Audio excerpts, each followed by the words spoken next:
Hi, my name is Melissa Robbins and welcome to my speech. Have you been feeling stressed? Have you been getting enough sleep?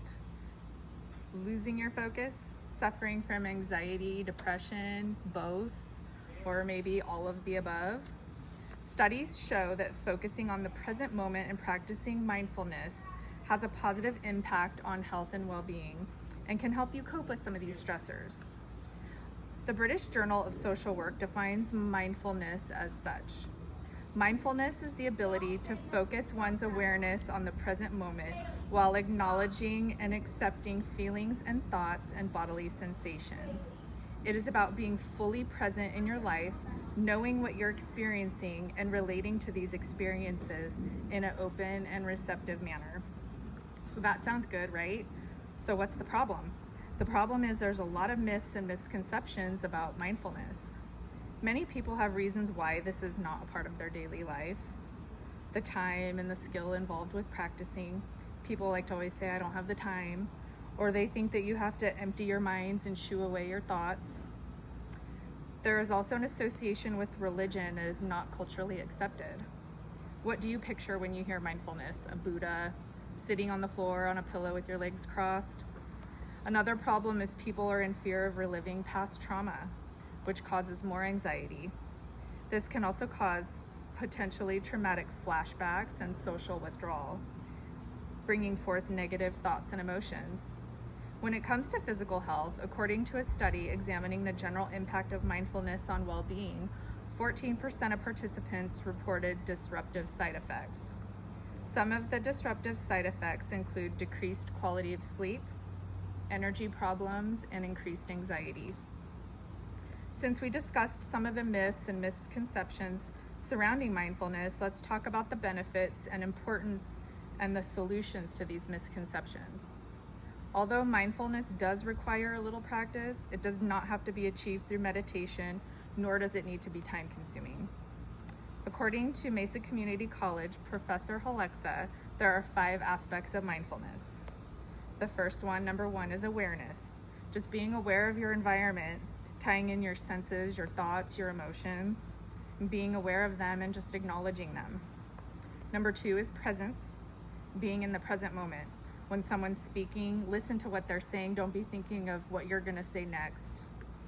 Number 3 is acceptance, accepting where you are in life, your fears, your flaws, and all. Number 4 is curiosity. Ask yourself questions with no judgments. What makes me feel happy right now? What am I getting from this behavior? Number 5 is compassion. For others, of course, but mostly for yourself. Self-compassion is feeling for oneself like you would feel for another. You can do anything that incorporates these 5 elements. Simple ways to engage in these aspects include snuggling with your pet, stepping outside. Notice your senses. You can use the 5, 4, 3, 2, 1 technique. So you would take a deep breath, engage in all 5 of your senses in that present moment. So what are 5 things you can see? What are 4 things that you can touch? What are 3 things you can hear? What are 2 things you can smell and 1 thing that you can taste? Let's talk about the religious aspect surrounding mindfulness. Although it's common to visualize a religious figure, such as the Buddha when discussing mindfulness, mindfulness does not need to be a religious practice. According to a research study, people only reported unpleasant experiences with mindfulness when practicing for long periods of time, mostly in religious retreats where they were doing it for 12 to 15 hours a day. The spiritual leader of the Tibetan Buddhism himself, the Dalai Lama, made a powerful assertion when confronted with the idea of meditation causing harm. He states, quote, "A lack of fuller knowledge and a fuller picture is important to consider when beginning meditation," end quote. So if the full picture for you includes religion, great. If it does not, that's great too. The duration of practice and the environment must be considered. So do short periods of time in an environment that is peaceful and convenient for you. So many might think that mindfulness is silly or it won't work, or they might look silly doing it. You can always be somewhere private. You can do it in your car, in your bed when you wake, or when you go to bed at night.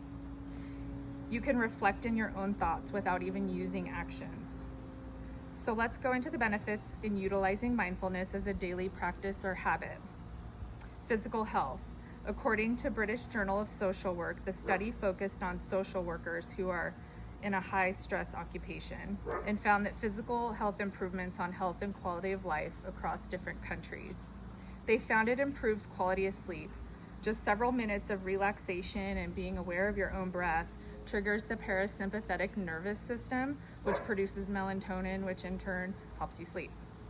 The study I found from the Journal of Human Hypertension found that mindfulness can decrease blood pressure by impacting the intervention on anxiety.